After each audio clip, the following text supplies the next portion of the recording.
Hello అండి, ఎట్లున్నారు మీరంతా? నేనైతే చాలా బాగున్నాను.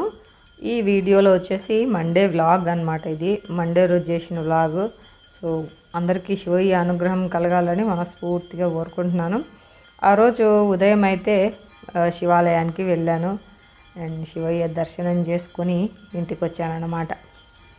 ఇంతకుముందు అయితే ఎవ్రీ మండే అట్లా పోయేదాన్ని, మధ్యలో కొంచెం గ్యాప్ ఇచ్చాను, మళ్ళీ స్టార్ట్ చేసిన.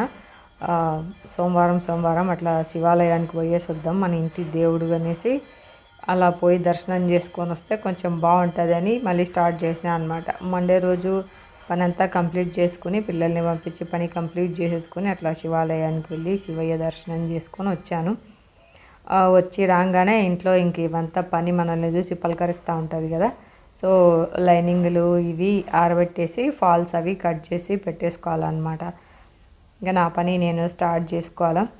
సో లైనింగ్లు ఇట్లా మనం బండ మీద ఆరేసుకున్నామంటే చక్కగా మనకి 1 సెంటీమీటర్ క్లాత్ కూడా వేస్ట్ కాకుండా హెచ్చు తగ్గులు రాకుండా ఉంటుంది.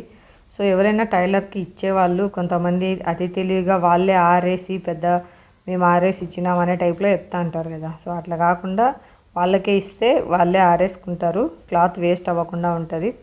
సో అలా ఆరేసుకుని తర్వాత ఇంకా చీరలు అన్నీ ఫాల్కి బ్లౌజెస్ అవి ఉంటాయి కదా. సో అవి కట్ చేసి ఫాల్ అవి తెచ్చి పెట్టుకున్నాను. బ్లౌజెస్ కూడా మనము కరెక్ట్ కట్ చేయాలి. ఒక్కోసారి ఇంకా ఏది బ్లౌజో ఏది కొంగో కూడా అర్థం కాదు. ఒకసారి అట్లే కట్ చేసిన అనమాట. నేను వేరే కస్టమర్ది 2000 శారీ కట్ చేసిన బ్లౌజు, ఆమె ముందే బ్లౌజ్ కట్ చేసుకునిందంట, నేను మళ్ళీ కట్ చేసిన. సో ఇంకా తనేమో తీసుకుంటానన్నదిలే కానీ మళ్ళీ నాకే ఆ చీర చూసినప్పుడల్లా నన్నే తిట్టుకుంటా ఉంటుందని ఆ చీర నేనే ఉంచేసుకున్నా. 1 నిమిషం తప్పుకి 2000 చీర నాకు నచ్చకున్నా కూడా నేను ఉంచుకున్నా అనమాట. సో ఒక్కోసారి ఇట్లా భారీ మూల్యం కూడా చెల్లించుకోవాల్సి వస్తూ ఉంటుంది, మరి ఏం చేయాలి తప్పదు. ఇట్లా క్లాత్ ఊరికే చినిగే చీరలకైతే బ్లౌజ్ ఇట్లా చించామంటే మనకి ఫాల్ కుట్టడానికి అంటే పీకో వేయడానికి కూడా బాగా వస్తుంది, హెచ్చు తగ్గులు రాకుండా నీట్గా ఉంటుంది అన్నమాట. సో ఇంకా అన్నీ వేసిన తర్వాత మళ్ళీ మడతేసి పక్కన పెట్టేసుకున్నాను. వచ్చి ఇంకా తినేసాను, టిఫిన్ తినేసి ఇంకా ఇప్పుడు శ్రావణ మాసం వస్తుంది కదా. సో శ్రావణ మాసం వస్తుంది, పూజా విధానం ఒకటి వీడియో చేద్దామనేసి మ్యాటర్ అది గూగుల్లో అంతా వెతుక్కుంటూ ఉన్నాను అనమాట, ఏమేం రాయాలి అనేసి. ముందు నాకు తోచింది రాద్దామని మళ్ళీ పక్కన పెట్టేసి అంతా రాసేసుకున్నాను. సో వస్తుంది రేపు ఎల్లుండి, ఆ వీడియో కూడా చూడండి. శ్రావణ మాసం పూజా విధానం అన్నమాట. ఇంకా నేను కట్టుకున్న శారీ చూసారు కదా, ప్లెయిన్ శారీ ఎంత బాగుందో, చాలా బాగుంది. సో ఈ ప్లెయిన్ శారీకి నేను బనారస్ క్లాత్ తీసుకున్నాను, 80 సెంటీమీటర్స్ బనారస్ క్లాత్ తీసుకుని శారీలో వచ్చిన క్లాత్నే హ్యాండ్స్కి వేసేసి బార్డర్ అలా పెట్టాను అనమాట. సో చాలా బాగుంది. ఈ మధ్య వెయిట్ లాస్ అయిన దగ్గర నుంచి చీర ఎప్పుడు కట్టుకుంటే అప్పుడు బ్లౌజ్కి కుట్లు వేసుకోవాల్సి వస్తుంది. బ్లౌజ్కి ముందు కుట్లు వేసుకోవడం, తర్వాత చీర కట్టుకోవడం అనమాట. సో స్క్రిప్ట్ అంతా ఇలా రాసేసుకున్నాను. అంటే మనము అప్పటికప్పుడు చెప్పడానికి ఉండదన్నమాట, ముందే రాసుకోవాలి, ముందే ప్రిపేర్ ఉండాలి. గ్రౌండ్ వర్క్ కూడా చాలా చేయాల్సి ఉంటుంది.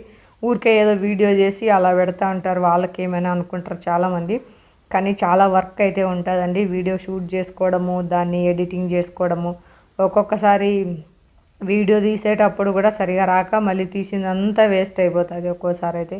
సో అట్లా ఉంటాయి, ఎడిటింగ్ చేసుకోవడం, తర్వాత దాన్ని అప్లోడ్ చేసుకోవడము, ట్యాగ్స్ అవి ఇవి చాలా పని అయితే ఉంటుంది. ఒక వీడియో చేయాలంటే ఒక రోజంతా పడుతుంది అనమాట. సో ఇంకా అది స్క్రిప్ట్ అంతా రాసేసుకున్నాను. వీడియో చేసిన తర్వాత అది మనము వాయిస్ ఓవర్ ఇవ్వాల్సి ఉంటుంది అనమాట. సో ఇంకా మా వాడు వచ్చాడు ఈవినింగ్, నాకు ప్రోటీన్ షేక్ కావాలని చెప్పి వాడే అన్నీ వేసి పెట్టేసుకున్నాడు. నేనేమో ఏదో కర్రీ చేస్తూ ఉన్నాను అనుకుంటా, పొట్టతోళ్ళు గోంగూర చేయాలి అని చెప్పి అన్నీ దానికి కావాల్సిన ఇంగ్రీడియంట్స్ అన్నీ నేను కట్ చేసి పెట్టుకుంటా ఉన్నా. వాడు వచ్చాడు, వచ్చిన తర్వాత నాకు ఇది ప్రోటీన్ షేక్ కావాలా అని చెప్పాడు. సో అన్నీ వాడే వేసుకున్నాడు, జీడిపప్పు, బాదం పప్పు, ఇంకా వాల్నట్స్, డేట్స్ అవన్నీ వేసుకున్నాక పాలు నేను కొన్ని కాంచుకొని పెట్టుకున్నాను కాఫీ తాగుదామని. నాకు కావాలంటే వేడి ఉన్నాయి, మళ్ళీ వేడి పాలు వద్దని చెప్పాడు. సో సరే ఇవన్నా వేద్దామనేసి చూసి అవి తోడు పెట్టిన ఆల్రెడీ కొంచెం పేరుంది. సో ఇది వద్దులే అని మళ్ళీ అక్కడ పెట్టేశాను. ఇంకా చల్లగా అయ్యే వరకు వెయిట్ చేస్తానని అలాగే పెట్టేసినాను అనమాట. సో ఇంకా పెట్టిన తర్వాత నేను వంట స్టార్ట్ చేసుకున్నా. నేను కాఫీ పెట్టుకున్న పాలు ఇంకా వాడికే పోసి ఇచ్చేసాను. ఇంకా మళ్ళీ ఏం కాంచుకుంటావులే అని చెప్పి అట్లా పెట్టేశాను అనమాట.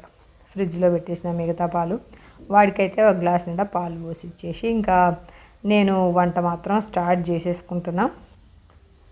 సో ఇంకా ఇదైతే పెట్టుకున్నాను. కుక్కర్ పెట్టేసి అందులోకి మనకి కావాల్సిన ఇంగ్రీడియంట్స్ అన్నీ ముందే కట్ చేసి కడిగేసి పెట్టుకున్నా. కుక్కర్ పెట్టి ఇంకా ఆవాలు, ఎండుమిర్చి, ఇంకా ఉల్లిపాయలు వేసి వేపుకోవాలి. కరివేపాకు. ఇది వచ్చి మనము పొట్టతోళ్ళు ఎండబెట్టినవి కూర చేస్తున్నా. అంటే మార్నింగ్ చేసుకోవాలి అనుకుంటే నైట్ నానబెట్టుకోవాలా, మధ్యాహ్నం చేసుకోవాలనుకుంటే పొద్దునే నానబెడితే సరిపోతుంది. అల్లం వెల్లుల్లి పేస్ట్ వేసుకొని ఇంక ఇవి మీకు మటన్ ఎండబెట్టే విధానం ప్రాసెస్ కూడా ఒక వీడియోలో ఇచ్చాను కదా. సో అది చూడండి ఎలా ఎండబెట్టుకోవాలి ఏంటి. పొట్టతోళ్ళు సపరేట్గా, ఎముకలు సపరేట్గా, ఇంకా ముక్కలు సపరేట్గా అట్లా ఎండబెట్టుకోవాలన్నమాట. సో ఇవి వచ్చేసి మనకి బోటి వస్తుంది కదండి. సో అవి పొట్టతోళ్ళు అంటాం కదా, పేగులు అవి నానబెట్టినవి, ఇవి ఒట్టివి ఇవి. సో వాటిని నైట్ నానబెట్టేసుకుని పొద్దున చేసుకోవాలన్నమాట. యాక్చువల్గా నేను సాటర్డే నైట్ నానబెట్టి ఉన్నాను. సో ఇంకా చెల్లి వాళ్ళు అందరూ వచ్చేసరికి ఇంకా అవి చేయలేదు. చికెన్ బిర్యానీ అవి చేసుకున్నాను, అది ఫ్రిడ్జ్లో పెట్టేసాను మళ్ళీ అలాగే. ఇంకా ఈరోజు చేస్తాను అనమాట. సో ఇట్లా అల్లము, వెల్లుల్లి పేస్ట్, ఉల్లిపాయలు ఇవి మాత్రమే వేసుకొని మనం కుక్కర్ విజిల్ పెట్టేసుకోవాలి. ఇంకా ఒక 10 విజిల్స్ అయితే రావాలి. మటన్ కదా ఇది, అందులోనూ మనకి బాగా మేసిన పొట్టేలు కోస్తాం కాబట్టి ఉడకడానికైతే బాగా టైం పడుతుంది. ఉడికింది. ఒక 10 విజిల్స్ వచ్చిన తర్వాత మనం ఇంకా కుక్కర్ ఓపెన్ చేసేసుకుందాము. చూడండి మళ్ళీ ఇప్పుడు ఒకసారి మనము ఉడికిందా లేదా ఒకసారి చెక్ చేసుకోవాలి. ఉడకపోతే మళ్ళీ 3-4 విజిల్స్ అయితే పెట్టుకోవాలా. గోంగూర వేసైతే మళ్ళీ ఉడకవు కదా, సో అందుకనేసి అనమాట. అటుపక్క అయితే కందిపప్పు ఉడుకుతా ఉంది. పొన్నగంటాకు కూర కోసం కందిపప్పు, పొన్నగంటాకు ఉడకబెట్టుకుంటున్నాను అనమాట. సో ఇంకా దీంట్లోకి ఉల్లిపాయలు, పచ్చిమిర్చి, టమాటోలు, ఇంకా గోంగూరను ఒక 2-3 సార్లు బాగా కడగాలి. ఇసుక అది ఉంటుంది కదా, సో అందుకనేసి బాగా 2-3 సార్లు కడిగేసి తర్వాత ఇందులోకి ఒక 2 స్పూన్ల ధనియాల పొడి వేసుకోవాలా. ఇంకా కారం పొడి, పచ్చిమిర్చి కూడా వేసినాం కాబట్టి కారం పొడి చూసి వేసుకోవాలి. ఇంకా కొద్దిగా గరం మసాలా కూడా వేసాను. వేసిన తర్వాత అన్నీ బాగా కలిపేసి మూత పెట్టేసుకుని అవసరమైతే కొన్ని వాటర్ యాడ్ చేసుకోవచ్చు, ఉంటే ఏం అవసరం లేదు. సో పెట్టేసి మళ్ళీ ఒక 3-4 విజిల్స్ అయితే రానియాలి. సో వచ్చేసింది. ఇంకా మూత ఓపెన్ చేస్తాను. వావ్, ఉడికిపోయింది మొత్తం అంతా. ఇప్పుడు మనం ఆ పప్పు గుత్తి తీసుకొని ఇంకొంచెం ఉప్పు వేసుకోవచ్చు. ఇట్లా పప్పు గుత్తితో బాగా గోంగూర, ఉల్లిపాయలు, టమాటోలు ఇవన్నీ బాగా మెదిగేలాగా మెదుపుకోవాలి. అసలు కూర ఉంటుంది, ఎమ్మీగా ఉంటుంది. సంగటిలోకి కానీ, అన్నంలోకి, చపాతీలోకి చాలా బాగుంటుంది. సో ఇలా అప్పుడప్పుడు చేసుకుంటూ ఉంటాము మేము. ఇట్లా ఎండబెట్టేసుకుంటే ఎప్పుడు కావాల్సింటే అప్పుడు చేసేసుకోవచ్చు. సండే రోజు అట్లయితే చేయలేము, ఎందుకంటే సండే రోజు చికెన్ లేని పిల్లలు ఉండరు కదా. సో అందుకనేసి ఉడికిందా లేదా అనేసి చెక్ చేస్తున్నాను. బాగా ఉడికిపోయింది కూర అయితే. కొన్ని వాటర్ అడ్జస్ట్ చేసుకొని ఉప్పు అవి చూసేసుకొని ఇంకా ఒక 5 నిమిషాలు ఉడికించేసి దింపుకోవడమే అనమాట.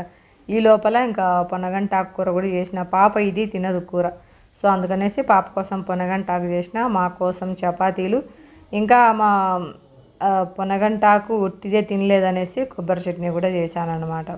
సో ఇంక ఇవన్నీ చేశాను. వాళ్ళైతే ఎవ్వరు రాలేదు.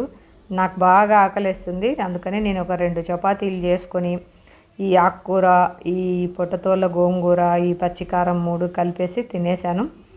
ప్రశాంతంగా ముందే తినేసాను అనమాట. సో వీడియో ఎలా ఉంది, నచ్చినట్టయితే ఒక బిగ్ లైక్ అయితే ఇచ్చేసేయండి. అండ్ ఇంకా మన ఛానల్ చూస్తూ సబ్స్క్రైబ్ చేసుకుని వాళ్ళు ఎవరున్నా కూడా సబ్స్క్రైబ్ చేసుకోండి అబ్బా ప్లీజ్. Thank you.